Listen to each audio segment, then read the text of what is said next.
Le métier de projectionniste, le savez-vous, n'est plus ce qu'il était. De nouvelles technologies s'imposent dans les salles de projection. En 1999 déjà, les organisateurs du Festival du court-métrage sentaient le vent tourner.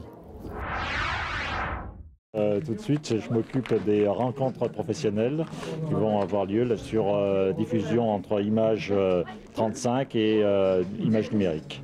Donc on essaye de savoir où on en est dans cette technique, dans cette technologie, et puis voir un peu ce que les professionnels en pensent. Et surtout pour savoir justement si dans les petites productions, et notamment le court-métrage, la pellicule a encore un avenir. Maintenant, on reçoit des disques durs ou via des FTP, on télécharge les films, ou on reçoit des clés USB, des choses comme ça. Enfin bon, tout est complètement différent. La Maison de la Culture de Clermont-Ferrand s'est d'ailleurs équipée cette année de 2 projecteurs numériques DCP, la nouvelle norme haute définition des salles de cinéma.